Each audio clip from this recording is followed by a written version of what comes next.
जामनगर नाम के गांव में रघुवीर और जानकी नाम के पति पत्नी रहते थे। उनका एक बेटा था, श्याम, जो एक बहुत ही बड़ी आईटी कंपनी में जॉब करता था। उनके साथ घर में राम भी रहता था।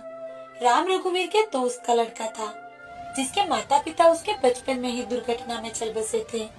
राम का कोई रिश्तेदार नहीं था, इसीलिए रघुवीर ने राम को अपने ही घर पर रखा था और राम को कभी माता पिता की कमी महसूस नहीं होने दी। श्याम और राम दोनों में एक दूसरे के प्रति गहरा प्रेम था। राम का एक बहुत बड़ा शोरूम था, दोनों अच्छे कमाते थे।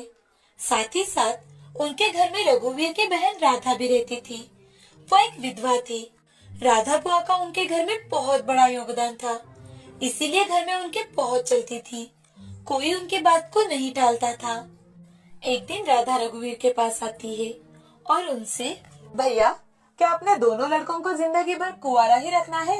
रघुवीर थोड़े मॉडर्न सोच का था। वो अपने बच्चों पर किसी प्रकार का दबाव नहीं डालना चाहता था, लेकिन राधा के बार बार बोलने पर रघुवीर श्याम और राम के पास जाता है और उनसे, देखो बच्चों, अब तुम दोनों बड़े हो गए हो, दोनों अच्छा कमा भी लेते हो, तो मैं सोच रहा हूँ कि अब तुम दोनों की शादी कर दूं। ठीक है पिताजी, जैसा आपको ठीक लगे। राम, तुम क्या कहते हो बेटा? अंकल, मेरे माँ, पिताजी, भगवान, सब कुछ आप ही हो। मेरे जीवन का हर निर्णय लेने का आपको पूरा अधिकार है। लेकिन श्याम मेरे से बड़ा है, तो पहले श्याम की शादी करते हैं, फिर मेरी। अच्छा बेटा, 1 साल तुमसे बड़ा क्या हुआ? तुम तो पहले मुझे ही फंसा रहे हो। फिर नहीं तो क्या, पहले तो तेरी ही शादी होगी भाई, बाद में मेरी शादी। पहले तेरी शादी में बहुत मजे करूंगा, फिर आराम से शादी करूंगा। क्यों अंकल? दोनों के दोनों नालायक होते जा रहे हो दिन भर दिन। अब देखो, तुम दोनों की मैं एक ही साल में शादी करवा देता हूँ। हाँ हाँ पिताजी, ये बिल्कुल सही होगा। रघुवीर श्याम और राम में जब इतना सारा स्नेह देखता है तो उसे बहुत अच्छा लगता था। मुस्कुराते हुए रघुवीर वहाँ से चला जाता है और श्याम के लिए लड़की ढूंढना शुरू करता है। कुछ दिन ऐसे ही बीत जाते हैं। रघुवीर श्याम को अलग अलग लड़कियों की तस्वीरें दिखाने लगा, तो श्याम रघुवीर से, ओ पिताजी, मैं। हाँ बेटा बोलो। अरे अरे, डरता क्यों है भाई, बता दे। प्यार किया तो डरना क्या? राम, श्याम, दोनों साफ साफ बताओ, क्या बात है? पिताजी, मैं मीरा नाम की लड़की से प्यार करता हूँ और उसी से शादी करना चाहता हूँ। क्या? श्याम, ये तुम क्या कह रहे हो? ये तो घोर अनर्थ है, अनर्थ। क्या तुम्हें पता नहीं हमारे घर के संस्कार क्या है? और तुम अपने पिता से ये बात कर रहे हो? जरूर इस राम ने तुम्हें बिगाड़ा है।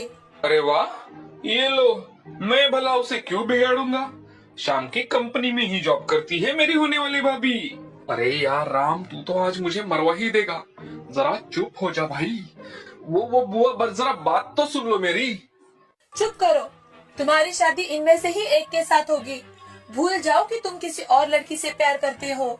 नहीं बुआ, आप एक बार उससे मिल तो लीजिए, प्लीज बुआ। हमें सब पता है कि जो लड़की अपने आप अपने लिए वर ढूंढे, वो लड़की कैसी होगी, उसका चरित्र कैसे होगा। राधा बुआ की बात सुनकर श्याम वहाँ से गुस्से में चला जाता है और कुछ देर बाद रघुवीर श्याम के कमरे में जाकर, श्याम बेटा, तुम तो जानते हो कि तुम्हारी बुआ पुराने ख्यालों की है, उनकी बातों का बुरा मत मानो। हाँ पिताजी, मैं जानता हूँ, लेकिन कम से कम आप तो एक बार मीरा से मिल लीजिए। अरे हाँ हाँ हाँ, क्यों नहीं भाई, जरूर मिलेंगे, जरूर मिलेंगे। जब मियाँ भी राजी तो क्या करेंगे पिताजी। वाह वाह वाह वाह, क्या बात कही है मैंने भाई। शायद अब मुझे शायर भी बनना पड़ेगा। देखो देखो पिताजी, मुझे कैसे छेड़ रहा है ये। रुक जा बेटे, तेरा भी वक्त आएगा, तब तुझे देख लूंगा मैं। अरे भाई, मैं तो अंकल जैसे कहेंगे, जिससे कहेंगे उसी से शादी कर लूंगा। मैं बड़ा सीधा साधा प्यारा बच्चा हूँ, है ना अंकल?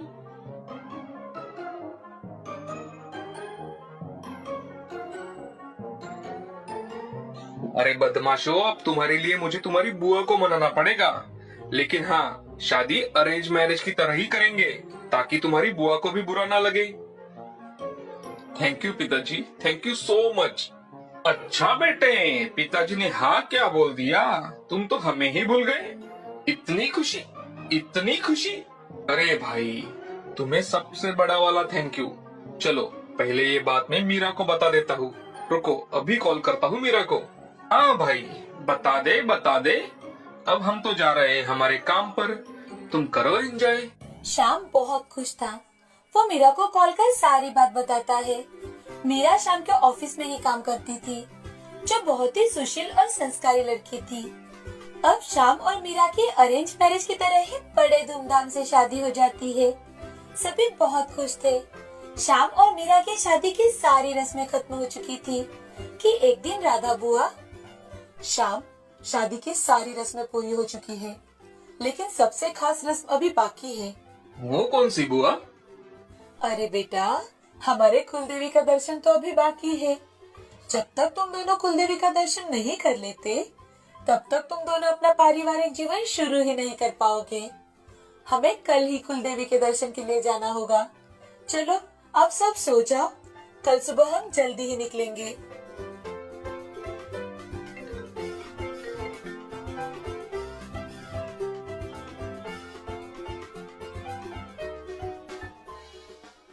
पिताजी, मुझे अभी के अभी ऑफिस जाना होगा। मेरे कुछ काम पेंडिंग है, जिसे अगर मैंने आज पूरा कर लिया तो मुझे और 3 दिन की छुट्टी मिल जाएगी। ठीक है बेटा, जैसा तुम्हें ठीक लगे।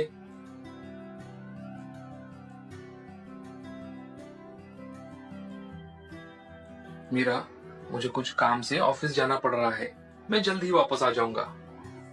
जी, जल्दी आना, मैं आपकी राह देखूंगी।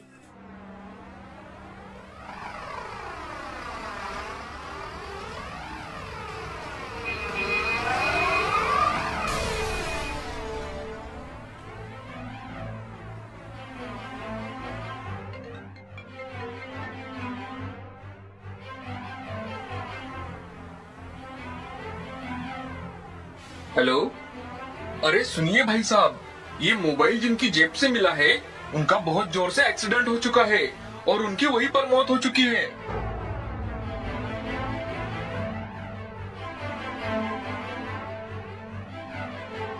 क्या हुआ राम, क्या बात है?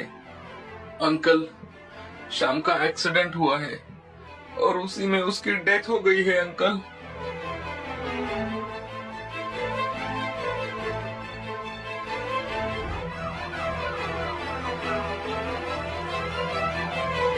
आपने मुझे धोखा दिया। आप जल्दी आने वाले थे, क्यों झूठ कहा आपने? अभी तो मेरे हाथ से आपके नाम की मेहंदी भी नहीं उतरी और आप मुझे छोड़ गए। हे भगवान, ये कैसा अनर्थ किया तुमने?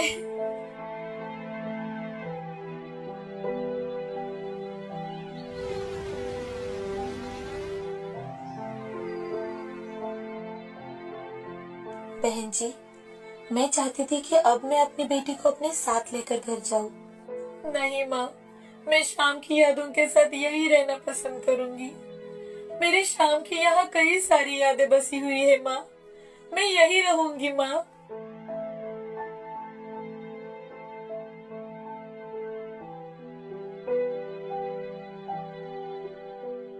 आप लोग कौन हो?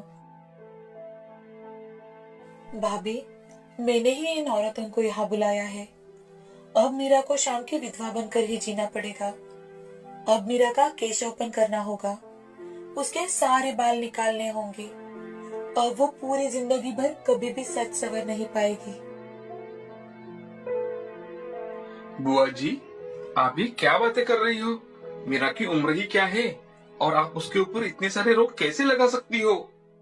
राम, तुम्हारे सामने मैं जीता जागता उदाहरण हूँ, फिर भी तुम ऐसी बातें कर रहे हो। हाँ बुआ जी, मैं जानता हूँ, लेकिन आपका जमाना अलग था। अब ये कोई नहीं मानता बुआ जी। कोई नहीं मानता? अरे, ये जो औरतें आई हुई है वो भी तो। अच्छा, तो आपका मतलब इतना ही है ना कि अगर मीरा की मांग सजी हो तो उसे कोई विधवा नहीं कहेगा और न ही इन पर कोई रोक लगेगी। हाँ बेटा, तुम बिल्कुल सही कह रहे हो, लेकिन अब मीरा के नसीब में ये कहाँ है? राधा बोल ही रही थी कि राम घर के मंदिर में जाकर कुमकुम लेकर आता है और राधा के मांग में सिंदूर भर देता है। अब कहिए बुआ जी, अब तो मीरा पर कोई रोक नहीं होगी ना? राम, क्या तुम पागल हो गए हो? क्या तुम इस विधवा से शादी करोगे? ये श्याम की विधवा है, इसे पूरा जीवन श्याम की विधवा बनकर ही जीना होगा। बस दीदी बस, बहुत हो गया।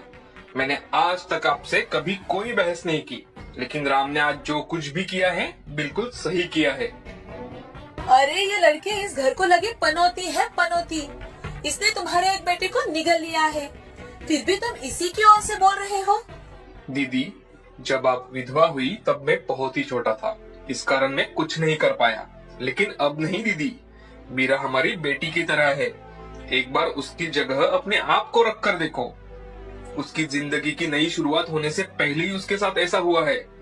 अब हमारा श्याम तो कभी वापस नहीं आएगा, लेकिन क्या हम उसका कसूरवार मीरा को मान लें और उसे पूरी जिंदगी उसकी विधवा बनाकर अपने घर में बिठाए? मुझे ये हरगिज मंजूर नहीं है दीदी। अब राधा की भी आंखों से आंसू आ जाते हैं और सभी को अपनी गलती का एहसास हो जाता है। अब कुछ ही दिनों बाद रघुवीर मीरा और राम की शादी करवाते हैं। तभी मीरा रघुवीर के पास जाकर, पिताजी, आपने फिर से मेरी दुनिया बसा दी। पिताजी, श्याम मुझे हमेशा कहते थे कि मेरे पिताजी तुम्हें अपनी बेटी जैसा प्यार करेंगे। मीरा बेटी, मेरा भी तो यही फर्ज था कि तुम अपना सारा जीवन अच्छे से बिता पाओ। खुश रहो बेटी। मीरा और राम रघुवीर के पैर पकड़ते हैं और रघुवीर राम और मीरा को उठाकर अपने गले लगा लेता है। इस कहानी से हमें ये सीख मिलती है कि हमें परिस्थिति अनुसार अपने जीवन के नियमों को बदलना चाहिए। अपने विचारों से दूसरों को दुख ना हो, ऐसा जीना चाहिए।